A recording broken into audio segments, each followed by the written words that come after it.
Across Africa, a new kind of criminal network is rising. One that doesn't wear uniforms or answer to one country. They move billions through gold, oil, drugs, and data. They don't just operate in back alleys. They sit in high-rise apartments, drive luxury cars, and control businesses that look perfectly legal. From Lagos to Johannesburg, from Nairobi to Dubai, the world is beginning to feel their reach. This is not the Italian Mafia, not the Russian mob. This is the African Mafia, a new empire built on hustle, technology, and survival. And it's changing how global crime works forever.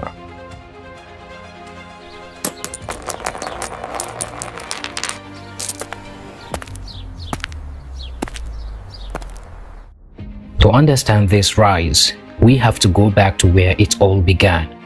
Africa's streets have always been full of ambition, but by the 1980s and 1990s, something was shifting. Jobs were scarce, corruption was everywhere, and young people were left with two choices: give up or find another way to survive. That is when the hustle culture exploded.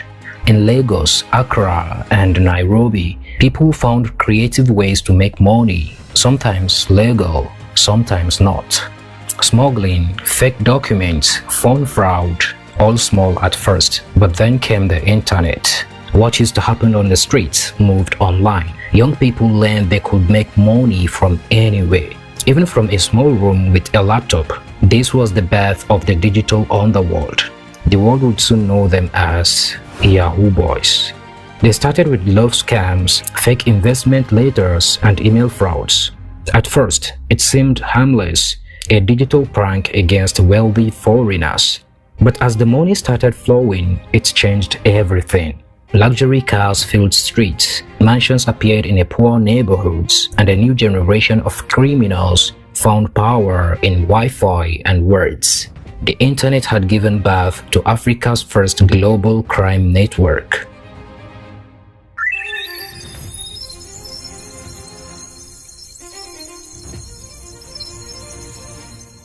The Yahoo boys became more than scammers. They became a culture. In Nigerian pop music, their success was celebrated. They dressed in designer brands, threw lavish parties, and acted like celebrities. To many young people, they were proof that the system was broken and that crime was the only way out. But behind the glamour was something darker. The scams were no longer just about emails. They evolved into business email compromise, cryptocurrency theft, and identity fraud. These weren't just local crimes anymore. They hit companies in the US, Europe, and Asia. By the mid-2010s, the FBI, Interpol, and the Europol were investigating massive cybercrime rings run from West Africa. Some were earning millions every month, hidden behind layers of fake accounts and offshore banks. But what surprised investigators was how organized these groups had become. They weren't just kids with laptops anymore. They had hierarchies, enforcers, loaners, and foreign partners. They called themselves hustlers, but they had unknowingly built the foundation of a modern mafia.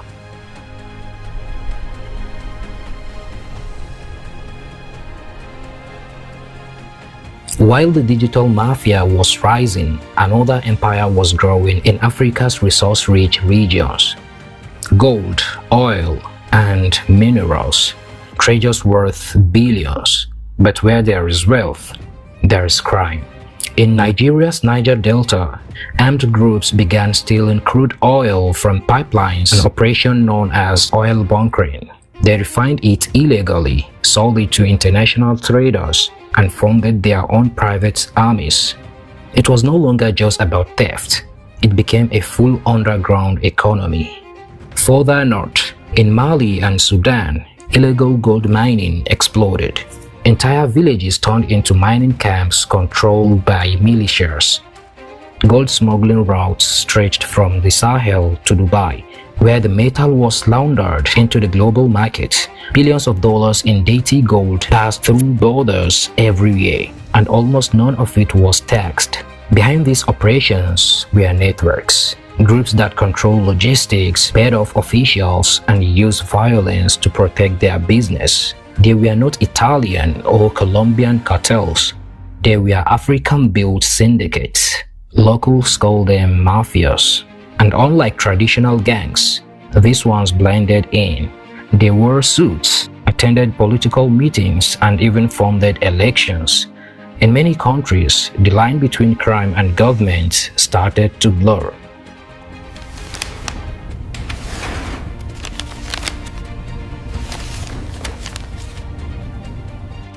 By the late 2010s, the African Mafia wasn't just about money, it was about control. From West Africa to the Horn, powerful figures began using criminal networks to secure influence.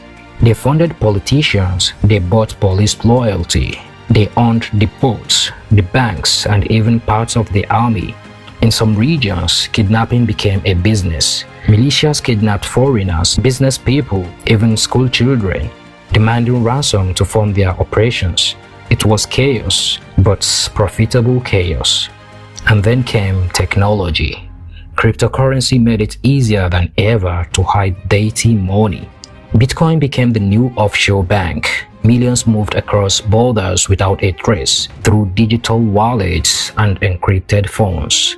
The African Mafia had gone global. They worked with Eastern European hackers, Asian crypto traders, and Latin American smugglers. It was no longer organized crime in Africa. It was Africa in organized crime. Governments tried to fight back through raids, arrest, and international cooperation. But for every kingpin caught, 3 more appeared. Because the truth was simple. As long as poverty and corruption existed, the network would keep growing.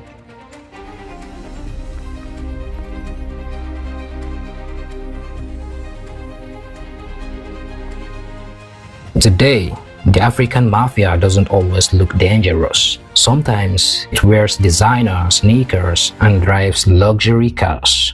Many operate quietly, running fake investment platforms, crypto scams, and online businesses. They've modernized the hustle. In places like Lagos, Nairobi, and Johannesburg, cybercrime now blends with legitimate entrepreneurship. Some start with fraud and end up building real tech startups. Others launder millions through crypto, gambling, or real estate. They speak the language of business, but their roots trace back to the underground.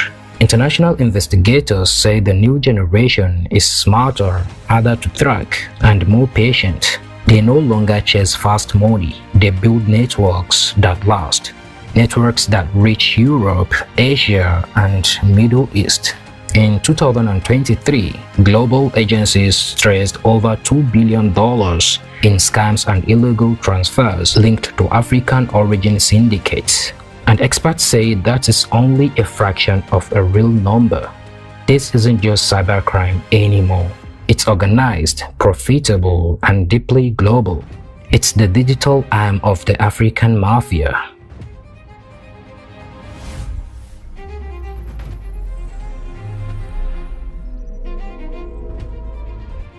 So how far does it go?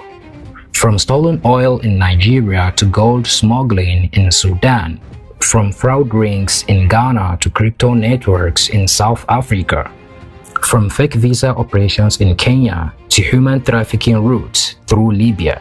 Each of these crimes might look separate, but together they form a web. Money from one feeds to another.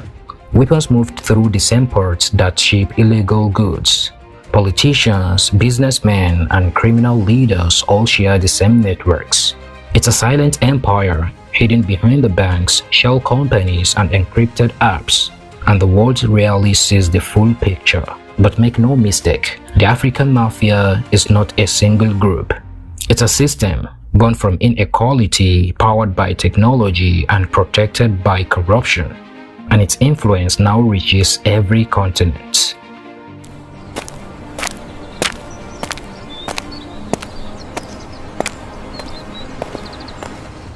The story of the African Mafia is still being written. For some, it's a tragedy. a reflection of lost potential and failed systems. For others, it's a dark symbol of resilience, of people who found power in the only way the world allowed them. But make no mistake, these empires comes with a cost.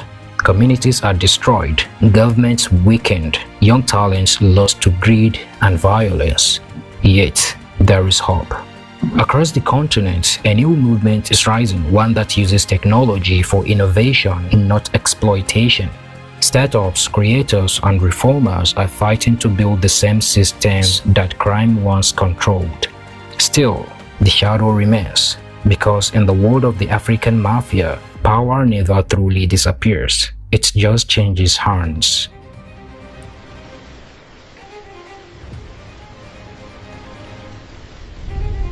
The world has met many mafias: Italian, Russian, Japanese, Colombian.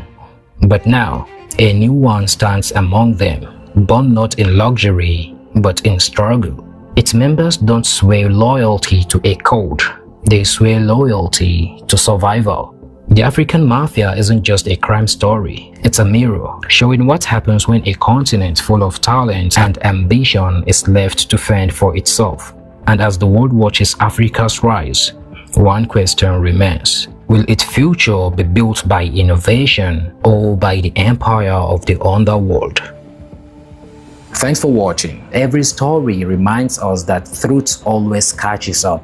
If this story shocked you, share it. Someone else might need to hear it too. Stay safe, stay curious, and I will see you in the next one.